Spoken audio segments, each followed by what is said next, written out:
वहाला मित्र, हिन ॾींहं में संत प्रेरित पाउल जो लखल कोरिन्थी लोक खे पत्र जो अभ्यास કરી રહ્યા आहियूं। છેલ્લે પાं हिन कार्यक्रम में इन जे पहले अध्याय जी 11મી कलम સુધી अचीने अटकिया हुआसीं। अॼु पां 12મી कलमનું अॻियां नेरींदासीं। सुणो बीजो कोरिन्थी खे संत पाउल जो लखल पत्र तंहिंजो पहलो अध्याय ने 12મી कलम में गुरु चवनि था। हिते लिखियलु आहे कि हिन बाबति जो असांखे अभिमान आहे। असीं हिन दुनिया में आला ईश्वर तरफ़ मिलल हिकिड़ी वफ़ादारी ने सचाई से वर्तिया आहियूं ने इन जो आधार मानवी ज्ञान ते न पण ईश्वर जी कृपा जे सामर्थ्य मथे आहे। इन जी ख़ातिरी असांजी प्रेरक बुद्धि पण ॾिए थी। संत पाउल हिते अहिड़ो ॼाणण लाइ मङे था कि हू इन जे जीवन जी साक्षी विषे राज़ी आहे। इन जे जीवन में इनखे संतोष आहे, मज़ा आहे। संत पाउल चोखवट कयूं था कि अहिड़ो मानवी ज्ञान जे कारणे नाए बणियो। पंहिंजा जीवन मित्र पंहिंजे ज्ञान जे कारणे पंहिंजी आजू बाजू जे लोक लाइ साक्षी रूप का नमूने रूप नथा वें।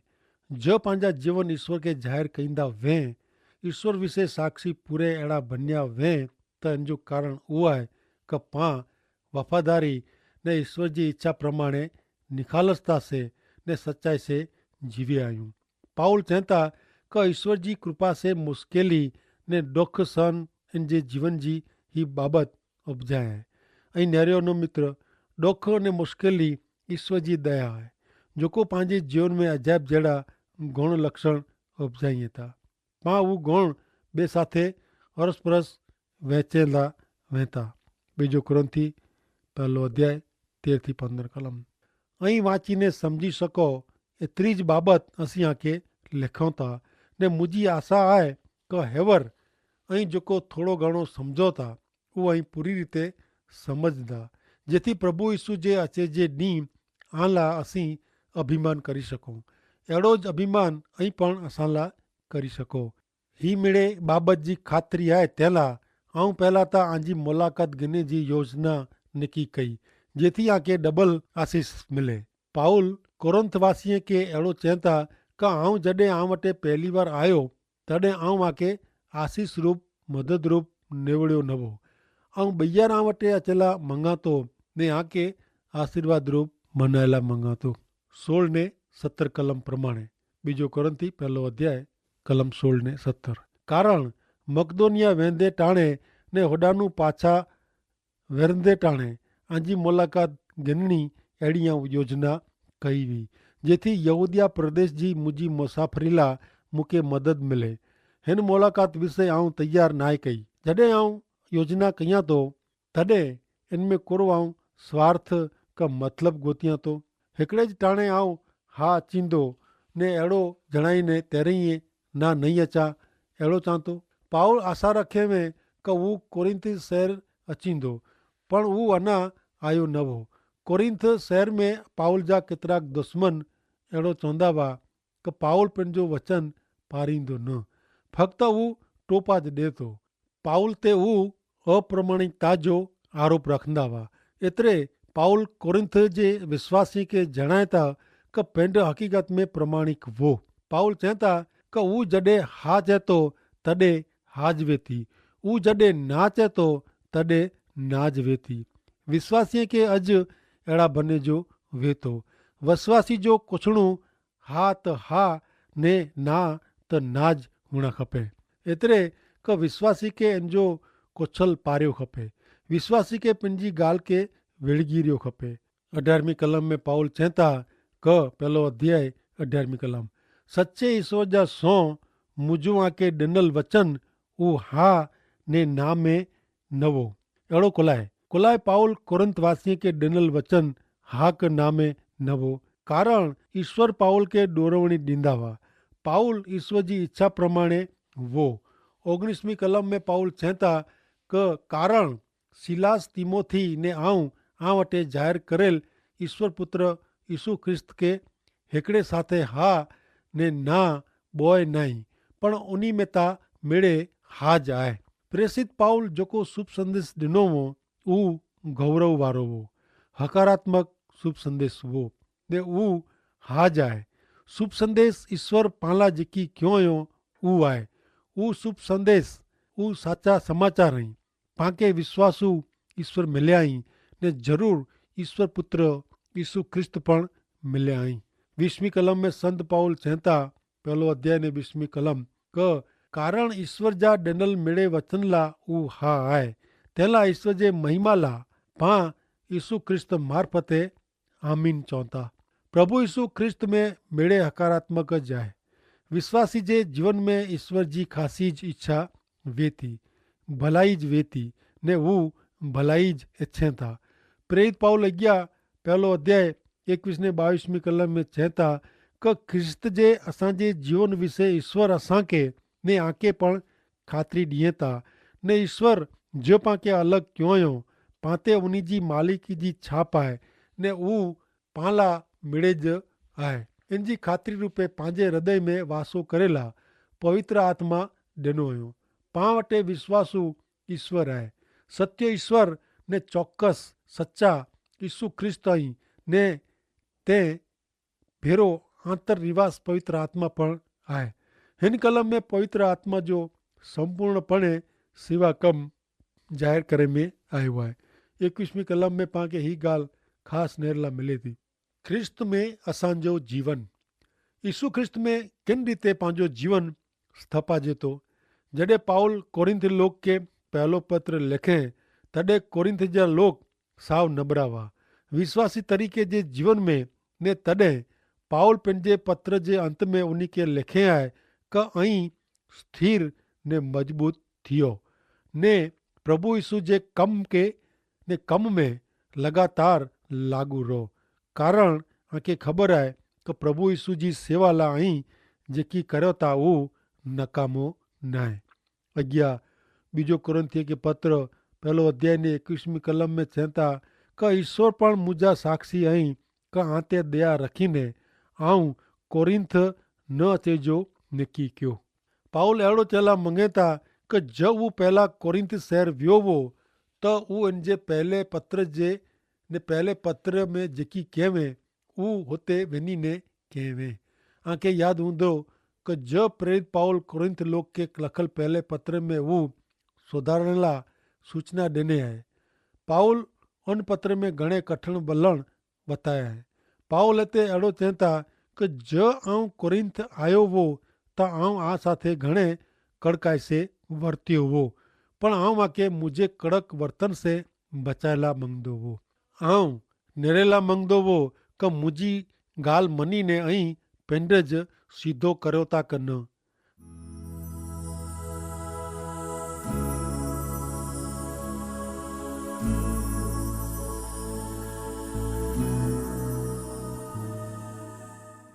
हाणे छिली 24वीं कलम में पाउल चवनि था कि आके हिन सिद्धांत में विश्वास कयो ज खपे। अहिड़ी सरमुख त्यारसाई असीं वापरूं नथा पण असीं था भेरा आजे सुखला कम कयूं था कारण ऐं विश्वास में मजबूत आहियो। पाउल कोरिंथ शहर जे विश्वासीअ खे अहिड़ो चवनि था कि आऊं आजे आत्मा ते जोरीअ करेला मंगा नथो। यीशु ख्रिस्त में संपूर्ण स्वतंत्रता आहे। आऊं त आजो आनंद ख़ुशी वधारेला मंगा थो कारण ऐं विश्वास में मजबूत आहियो। पांखे पण मित्र विश्वास में मजबूत बने जी ज़रूर आहे। पाउल कोरिंथी न वियो जेथी कोरिंथ शहर जा लोग जो विश्वास मजबूत बने ने यीशु ख्रिस्त में मजबूत थिए। यीशु ख्रिस्त जे नए जीवन में ही हिकिड़ो अहिड़ो कारण आहे जैसे ईश्वर पांखे केतिरी मुश्किली में जा ने संकट में जा पसार थिए ॾिए था। अहिड़े समय में यादि रखो मित्र क ईश्वर पिंड भेरा आहीं। हाणे सुणो पाउल जो बीजो पत्र ने बीजो अध्याय ने तंहिंजी पहली कलम। तंहिंला ऐं नकी कयो आहे का आऊं फेरी बार आंजी मुलाक़ात आके ॾोखी करेला ॻंदो न। पाउल हिते क़बूल कई था का कोरिंथ शहर जे विश्वासीअ से हू निराश का नाराज़ थियो हो। जब हू पाउल उन जी मुलाक़ात गिणे में त हू ॾोखी थिया हुआ। 2 कलम में चवनि था बीजो अध्याय ने 2 कलम कि कारण ज आऊं आके ॾोखी कयां त पोइ मूंखे ख़ुशी करींदड़ केरु बाक़ी रहंदो जंहिंखे आऊं ॾोखी कयां ई उज। पाउल कोरिंथी लोक जे विश्वासी से ॾोखी थियो हो उन्हीं पाउल खे निराश कयो हो। तंहिं लाइ हू इन जे डुख में अख में आंसू साथे उन्हीं जी मुलाक़ात ॻणे लाइ मंगदो न हो।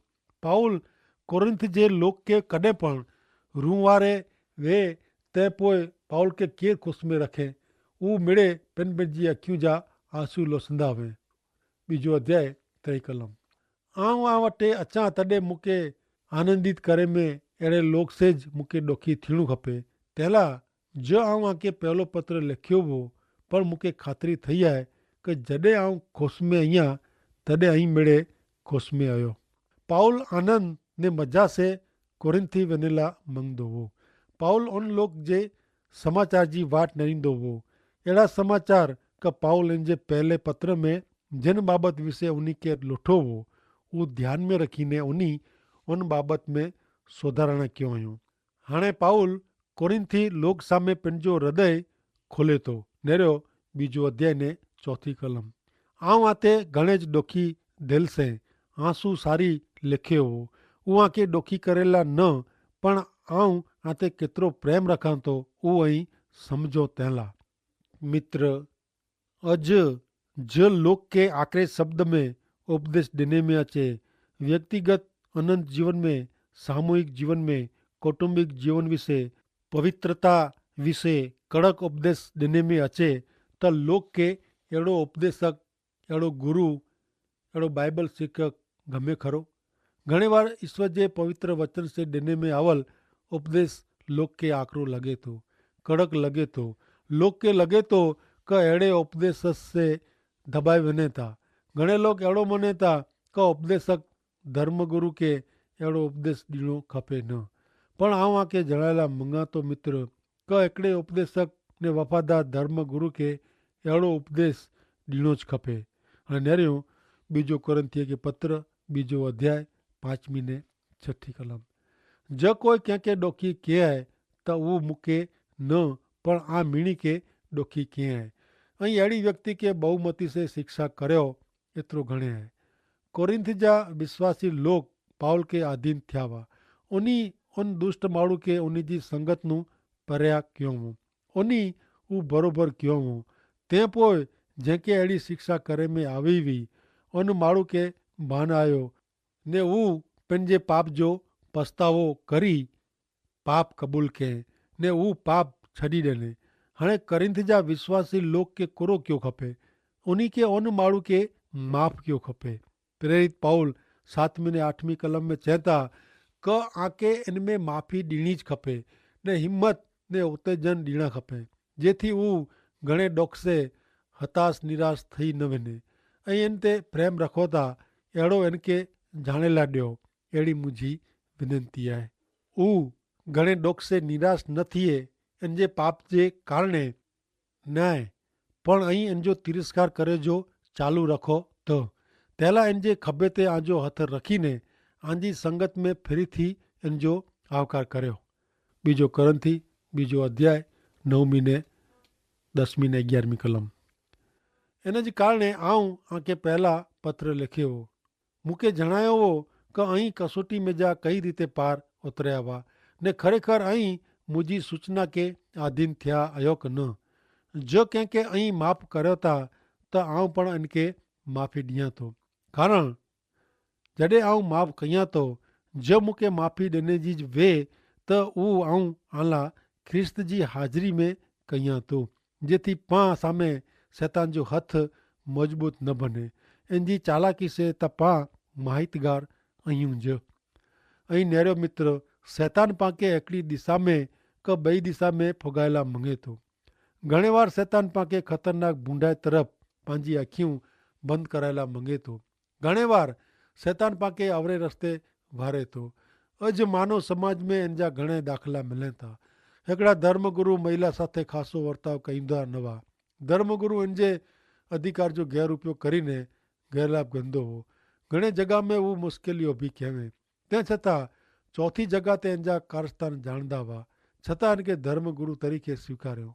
उन ख़तरनाक अनैतिकता भ्रष्टता सामे अखाॾा कनि कयूं ने हू धर्मगुरु हुते पण पंहिंजी बूंडाई आचरे। हाणे जो हू पंहिंजे पाप जो पछतावो कयो हो त पंहिंजो पाप छॾी ॾिनो हो त ख़ासो हो। पण वो अहिड़ो कंहिं न। पण जो उहो पछतावो कंहिं त लोक खे माफ़ी ॾियणी खपे। पण अकड़ गर्दन रखंदड़ घणे धर्मनिष्ठ माण्हू माफ़ी ॾियण में सम्झनि नथा। जिन रीते भ्रष्टता ने अनैतिकता सामे अखाड़ा कन कहणा उहो शैतान जो कमु आहे, तीअं पंहिंजा पाप क़बूल करींदड़ ने पंहिंजा पाप छॾे ॾींदड़ व्यक्ति खे माफ़ी न ॾियणी उहो पण शैतान जी युक्ति आहे। शैतान माफ़ न करे जो वलण वारे घणे विश्वासी जो लाभ गिने थो। समाज मंडल में पां अॼु ॿ बाबति सुणो नथा। पहली बाबति का लोक के पाप क़बूल कईंदे ने ॿई बाबति का पाप क़बूल कईंदड़ के माफ़ी ॾींदड़ माण्हू। घणे समाज मंडल में माफ़ न करींदड़ आत्मा कमु कईंदे ॾेखारिजे थो। पांखे मित्र उहो यादि रखी जी ज़रूरु आहे कि पां मेड़े गमे अहिड़ा पाप करेल शक्ति वारा आहियूं अथवा गमे अहिड़ो पां पाप करी सकूं। ॿिया जेकी कयो आहियूं उहो पां पण करी सकूं। पाप करींदड़ माण्हू जॾहिं पंहिंजे पाप जो पछतावो करे पंहिंजे पाप नूं पाछो फिरे तॾहिं नम्र आत्मा से इनके फिरी स्थिर कयो खपे। अहिड़ी व्यक्ति खे फिरी संगत में शामिल कयो खपे। हीअ धर्म सेवा जो हिकिड़ो भाग आहे। हीअ हिकिड़ी अजाइब धर्म सेवा आहे। समाज मंडल जी शिस्त विश्वासी खे फिरी स्थिर मजबूत करे अहिड़ी हुअणी खपे। समाज मंडल जी ॿ भुलूं परियां थई खपे।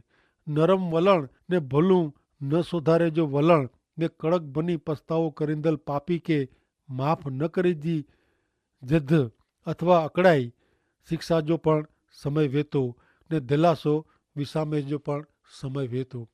समाज मंडल जी शिस्त मंडल के शुद्ध पवित्र रखेला ने धर्म भ्रष्ट लोक के फिरी मार्गे वारेला अमल में रख में अचे थी। पर शैतान कंहिंखे पण माफ़ी न ॾिने जे वलण के झलीने समाज मंडल जी शिस्त जो गैरउपयोग करी समाज के ने नुक़सान करे थो। ही बाबत अथवा वलण माण्हू के पंहिंजी पवित्रता ने खासे पणे के अभिमानी बनाई ॾे थी। जंहिंखे शिक्षा करे में अचे थी उन व्यक्ति जे हृदय में खारास ने बूंडाई भराई वञे थी ने उहो कॾहिं समाज मंडल जो पण त्याग करी समाज मंडल छॾी ॾे थो।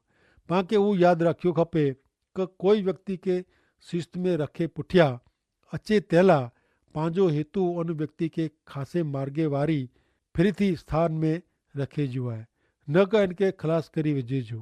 हाणे पां अॻियां नरियूं 12वीं कलम में संत पाउल कोरजनि था। बीजो कोरिन्थी बीजो अध्याय ने 12वीं कलम। ख्रिस्त जो शुभ संदेश प्रगट करेला जॾहिं आऊं त्रोआस में आयो तॾहिं प्रभु हुते कमु करे जो द्वार खोलियो हुओ। इन जी मूंखे ख़बर पई। पाउल त्रोआस आयो ने हुते इनके प्रभु यीशु ख्रिस्त जे शुभ संदेश जो प्रचार करेला खुलो द्वार मिलियो। जेकी उन टाणे पाउल इन जे दिलि में ॾुखी हो कारण तीतस अञा कोरिंथ शहर में इन वटि पाछो फिरियो न हो ने इनके कोरिंथ शहर जा समाचार ॾिने न वे। उन समय में पाउल कोरिंथ वञे इन करता त्रोआस में प्रभु यीशु ख्रिस्त जे शुभ संदेश जो प्रचार करे अहिड़ी ईश्वर जी इच्छा हुई। पाउल जो कमु नेकी करे वग़ैरह जो न हो। पाउल ईश्वर के पूरो विश्वासी वो ने आधीन वो। ईश्वर इनके जेकी तक ॾिनो हो इनमें पाउल विश्वासी वो। 13वीं कलम में पोइ चवनि था कि मुंहिंजो भाउ तीतस मूंखे हुते न मिलियो तंहिं लाइ मूंखे घणे चिंता थई। तंहिं लाइ हुते जे लोक जी रजा गिनी आऊं मकदोनिया वञण लाइ निकिरी पियो। पाउल त्रोआस में प्रभु यीशु जे शुभ संदेश जो प्रचार कंदो हो तॾहिं इनके कोरिंथ शहर जा कोई समाचार इनके मिलिया न हुआ। तंहिं लाइ उहो ॾुखी हो। पाउल तीतस जे पाछे फिर जी वाट नेरींदो हो ने तीतस अञा कोरिंथ शहर पाछो अचींदो न हो। पोइ पाउल होॾानू अॻियां फिलिपी ने मकदोनिया वियो। तीतस हुते पोइ पाउल वटि आयो ने कोरिंथ शहर जा समाचार ॾिने क कोरिंथ जा विश्वासी समाज मंडल जो पाप परियां कयो हुयो ने जेको बूढ़ो पाप में वो उहो माण्हू पंहिंजे पाप जो पछतावो कीअं आहे ने पंहिंजे पाप नूं परियां थियो आहे। 13वीं कलम में जेको तीतस ना जो माण्हू पाउल जणाए थो उहो तीतस ते पाउल के घणे प्रेम हो ने पूरो भरोसो हो। ही तीतस हिकिड़ो ग्रीक युवान हो जेको प्रभु यीशु जे शरणे आयो हो। यरूशलेम जा ग़रीब विश्वासियुनि लाइ राहत फाड़ो उघराए में तीतस पण बीरो हो। तीतस वटा कोरिंथ शहर जा समाचार मिले से प्रेरित पाउल के ही ॿियो कागर लिखे जी प्रेरणा मिलई। पाउल ही ॿियो पत्र खणी ने तीतस के कोरिंथ शहर में हलाईंदो।